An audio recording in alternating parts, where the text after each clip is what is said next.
Welcome to Mock So we are continuing this conic section lecture series. Alright, so we are on to lecture 3. So हमने काफ़ी equations देखा है, काफ़ी हमने results देखे, important note points देखे. Alright, सो एक बार हमारा ये थियोरेटिकल और इंपॉर्टेंट फार्मूला वाला पार्ट खत्म हो गया ना कि I am going to take problems. Do not worry about that. ठीक है, but you have to go slow and you have to trust the process because it is what it is. काफ़ी ज़्यादा saturated topic है. You have to give in time for this and you have to keep in mind a lot of things. But मैंने पिछले video में last में बताया था कि कैसे हम लोग कोनिक सेक्शन के formulas, important notes and equations and all that stuff we can keep it in mind without getting saturated, all right, or feeling overwhelmed by the data. ठीक है, एक वापस बोलता हूँ, नोट्स बना लीजिए और रोज रिवाइज कीजिए, ये मग अप नहीं करते आएगा. ठीक है, so let's get started with conic section lecture 3. So in this lecture basically हम लोग कुछ इंपॉर्टेंट रिजल्ट्स देखेंगे. टू बिगिन विथ हम लोग देखेंगे position of a point with respect to conic. ठीक है, position of a point with respect to conic. Alright, so इसका इंपॉर्टेंट रिजल्ट्स मैं आपको आज दिखाता हूँ. ठीक है, अगर एक पॉइंट दिया है विथ रिस्पेक्ट टू कॉनिक, उसका पोजीशन क्या है, कैसे फाइंड आउट करेंगे. So if the conic is a if the this is the first thing. Okay, first part, if the conic is a parabola or an ellipse.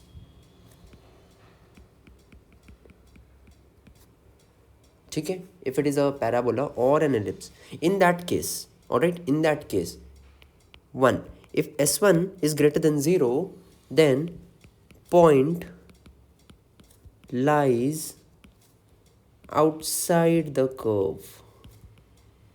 ठीक है, कौन सा वाला पॉइंट है ये, ऑलराइट, जो पॉइंट हम लोग जिसका पोजीशन देख रहे हैं, where it is, right. And what is s1? s1 is basically the equation of the conic. ठीक है, उसमें आपको पॉइंट के कोऑर्डिनेट्स डालने बस. ठीक है, second, if s1 is equals to 0, sorry, then but obvious the point, just a second, okay, yeah, the point lies on the conic. ठीक है, third, if s1 is less than 0, right, then point lies outside the conic. I hope you are comfortable with this thing now.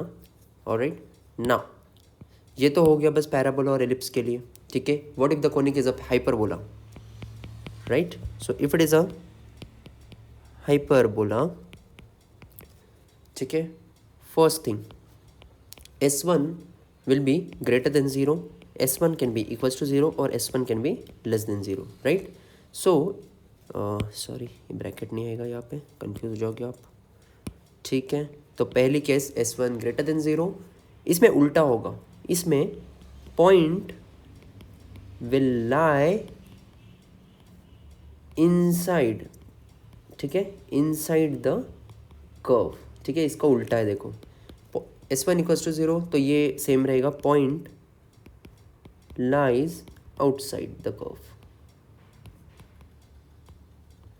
And इसका रहेगा point lies, sorry, इसका on the curve रहेगा. Okay, extremely sorry, please make a note, s1 equals to 0 है hyperbola के केस में, तब point will lie on the curve. ठीक है, इसमें रहेगा लाइज आउटसाइड द कर्व. ठीक है, so what you can do is you can just remember for ellipse and parabola, and exactly उसका अपोजिट हाइपरबोला का होता है. ठीक है, तो you do not need to remember hyperbola as such अलग से. ठीक है, next what we are going to do is we are going to see a position of line with respect to conic. ठीक है, पोजीशन ऑफ अ लाइन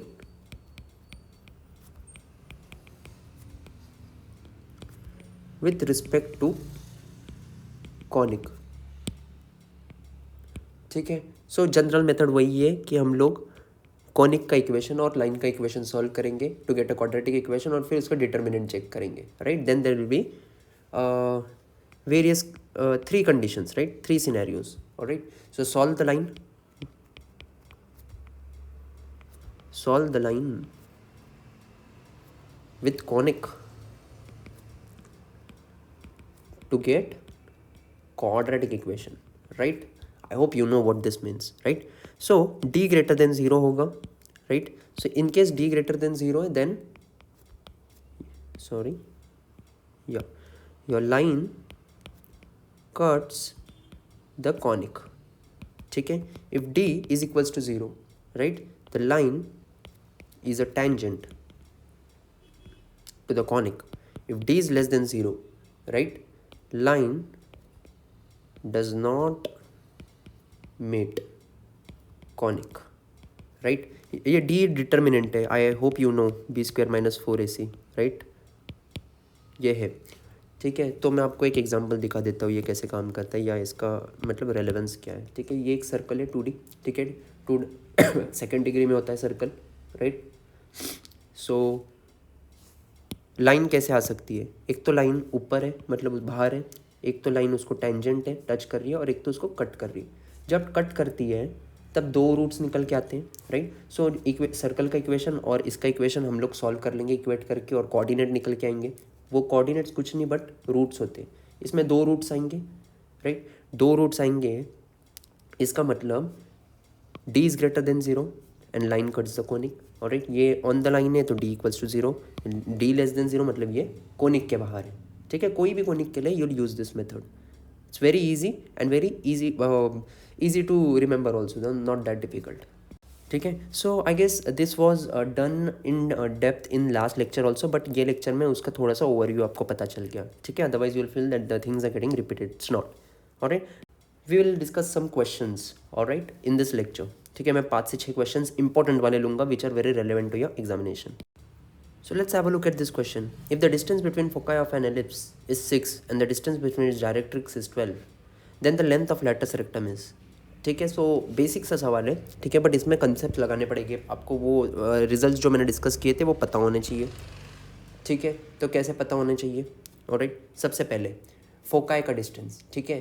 तो हमने देखा था सेंटर से फोकाई तक S1 और वो लिखा नहीं था क्या हमने, ठीक है।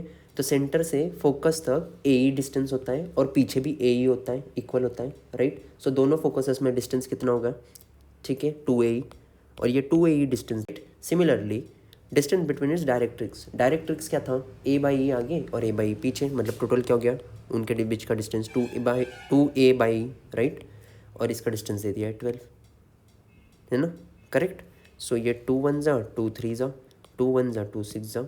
अभी कुछ नहीं करना है, ये इक्वेशन 1 है, ये इक्वेशन 2 है, दोनों को मल्टीप्लाई कर देते हैं, राइट। सो AE इंटू A/E, तो क्या होगा, EE कट हो गया और A² इज इक्वल्स टू 18 आ गया, राइट। इसको अभी ऐसे ही रहने दो, कुछ करो मत इसको, ठीक है।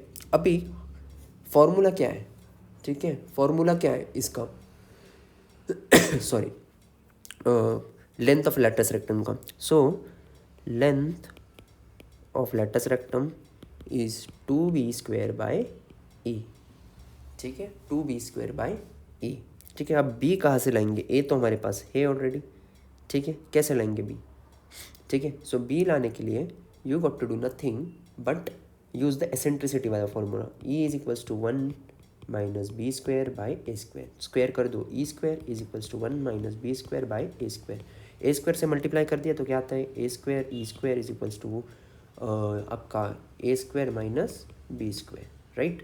ये तो हम लोग फाइंड आउट कर ही सकते हैं बिकॉज हमारे पास AE की वैल्यू 3 है, राइट। तो यहाँ पे क्या आ जाएगा 9, बिकॉज स्क्वायर कर दिया इसको, ठीक है। A की वैल्यू ऑलरेडी 18 पता है, तो B मिल गया।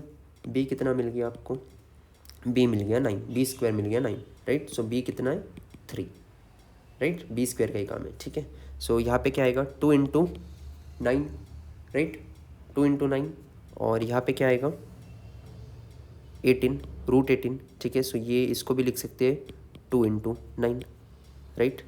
सो basically this can be written as, ये √2 कैंसिल हो जाएगा और यहाँ पे √2 आ जाएगा, ये 9 रूट कैंसिल हो जाएगा और यहाँ पे √9 आ जाएगा, right.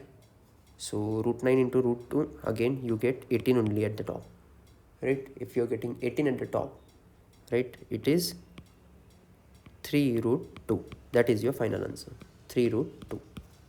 So let's have a look at the next question. Again, a very important question, a very good question. From every question you will learn new concepts. ठीक है, ऐसा नहीं है कि रिजल्ट्स बता दिए तो सब कुछ उसमें कवर हो जाता है. ठीक है, कुछ कुछ चीज़ें क्वेश्चन से भी कवर होती है और वो बेटर होती है. ठीक है, अभी ये देखो, यहाँ पे इन्होंने क्या बोला है. ठीक है, यहाँ पे इन्होंने बोला है पैराबोला, उसका इक्वेशन है y is equals to x square. ठीक है, ठीक है, और द पॉइंट दिस डिस्टेंस, ठीक है, from straight line y equal to 2x minus 4 is. ठीक है, सो पॉइंट फाइंड आउट करना है जिसका distance y equals to 2x minus 4 से लीस्ट है. ठीक है, तो स्ट्रेट लाइन की इक्वेशन क्या है, y is equals to 2x minus 4. ठीक है, कुछ नहीं करना है, बट ये इक्वेशन को सॉल्व करो. मतलब ये एक कर दो. एक कैसे करोगे, X square is equals to 2x minus 4. Quadratic equation आ गया. कैसे, X square minus 2x plus 4 equals to 0. ठीक है, अभी ये है एफ ऑफ एक्स. याद रखना, ये मेथड याद रखो. ठीक है, ये मैंने पहले बताई नहीं है बट फिर भी याद रखो, कुछ मत करो. ठीक है, इसको डिफ्रेंशिएट कर दो बस. अभी डिफ्रेंशिएशन तो हो ही चुका है. ठीक है, सो इसको डिफ्रेंशिएट करो. एफ डैश ऑफ एक्स क्या आएगा, 2x minus 2. Right, 2x minus 2 आ गया. ठीक है, अभी कोई भी क्वेश्चन में अगर लीस्ट डिस्टेंस पूछा है ना तो उसमें एफ डैश ऑफ एक्स 0 आना चाहिए. ठीक है, ऐसे टाइप में. ठीक है, keep this in mind. So basically this 2x minus 2 should be equals to 0. Right, basically x should be equals to 1. ठीक है, so if x is equals to 1 you will get y is also equals to 1 इसमें डाल के. Right, सो coordinate क्या आ गया, 1,1, and that is your correct answer, 1,1. तो let's suppose ये क्वेश्चन है, which of the following equation is of a common tangent to the curve y square is equal to 16x and xy is equal to -4. कैसे solve करोगे, तो basically इसमें 4a is equals to 16. ये देखो y square is equals to 16x है, मतलब 4ax की जगह है 16x, मतलब 4a इज इक्वल्स टू 16. तो a आ गया आपका 4. राइट, अभी इक्वेशन ऑफ टेंजेंट क्या होती है, mx plus a by m. Right, a की वैल्यू तो है हमारे पास, तो y is equals to mx plus 4 by m. Sorted. Right, this much is sorted. Correct. Now हम लोग क्या करेंगे, ये इक्वेशन का इस्तेमाल करेंगे. अभी x इंटू वाई की वैल्यू हमारे पास है mx plus 4 by m is equals to -4. Right, अभी इसको हम लोग वो क्या बोलते हैं, एक्सपांड कर लेते हैं. तो what you get is mx square plus 4x m is equals to -4. Right, ये 4 को भी इधर ले लेते हैं तो +4 हो जाएगा इक्वल्स टू 0. राइट, ना ये आपका क्वाड्रेटिक इक्वेशन आ गया. ठीक है, अभी कुछ नहीं करना है आपको, वापस डिटर्मिनेंट निकालना है और 0 को इक्वेट करना है. बिकॉज डिटर्मिनेंट अगर 0 है तो वो जो कोनिक सेक्शन है उसको टच कर रहा है वो लाइन. राइट, वो जो भी है. ठीक है, सो कॉमन टेंजेंट. ठीक है, सो ये तो आई गेस ये भी एक कोनिक है, ये भी एक कोनिक है, या ये दोनों कोनिक, क्योंकि 2 डिग्री इक्वेशंस है तो दोनों को अगर कॉमन टेंजेंट चाहिए तो हमने उनका एक इक्वेशन तो निकाल लिया, बट अभी उनका डिटर्मिनेंट 0 होना चाहिए, मतलब उसके रूट्स का ये आना चाहिए. ठीक है, 0. ठीक है, तो इसको निकालो, 16m square, B square minus 4 ऐसे निकालना है ना, तो 16 ये 4m मतलब बी है आपका, ये a और ये c है. So B square minus 4 into M into again 4. ठीक है, इज इक्वल टू 4 इंटू 4 16 आएगा, इधर भी 16 है, कॉमन निकाला तो वो कट हो जाएगा. तो क्या उठता है, 1 by m square minus m is equal to 0. Right, तो basically you get m cube is equals to 1 और एम इज इक्वल्स टू 1 आ गया. ठीक है, एम की वैल्यू 1 आ गई, इधर डाल दो. 4 है, एक्स की आपको इक्वेशन मिल जाएगा. Right, y is equals to x plus 4. Right, basically इसको रीराइट कर सकते हैं, x minus y plus 4 is equals to 0. This is the equation. So since I have taken the questions and now you have understood कि conic section में ना जो parameters होते हैं ना वो पता होने चाहिए आपको. ठीक है, so some students are not aware और they forget what they have studied, because you guys are engineers, you have appeared for this all of this before, prepared for this. Right, but assuming that I am just taking a very quick revision about everything. ठीक है, so what are the parameters apart from focus, eccentricity and directrix? There are few more parameters defined under conic section. सबसे पहले आता है principal axis. Principal axis क्या होता है, line joining the 2 focal points और फोकाई और एलिप्स और हाइपरबोला. ठीक है, it's mid point is the centre of the curve. ठीक है। सो कल अगर आपको क्वेश्चन में प्रिंसिपल एक्सिस पूछ ले, आप बोलोगे ये तो मैंने पढ़ा ही नहीं है, बट इन रियलिटी वो क्या है, line joining the two focal points, right. So keep this in mind, what is principal axis, line joining the two focal points, ठीक है। Next, linear eccentricity, linear eccentricity, what is it? It is the distance between the focus and the center of the section. Distance, sorry, another ink. Distance between the focus and the center of section, ठीक है। Latus rectum last question में आया था, right. You would have been, जो people can not recall, they would have been thinking what this is. So this is a chord of section parallel to directrix which passes through the focus, ठीक है, जो focus से pass होती है। So a chord of section parallel to directrix and it passes through a focus, ठीक है। what is a focal parameter, ठीक है। फोकल पैरामीटर क्या है, distance from focus to corresponding directrix, ठीक है। Distance from focus to corresponding directrix, ठीक है। Write this down. Major axis भी होता है और माइनर एक्सिस भी होता है। मेजर एक्सिस होता है chord joining the two vertices, ठीक है। माइनर एक्सिस होता है shortest chord of an ellipse, ठीक है। I think you can remember that, alright. So that's it in this lecture of conic section lecture 3, ठीक है। I am again not saturating you guys with too much information in single lecture, इसीलिए मैंने बीच में वो 2 questions ले लिए, ठीक है, so that you guys can get just a hang of questions in between. बाद में एक एग्जॉस्टिव क्वेश्चन का सेशंस तो होना ही है, ठीक है। Thank you.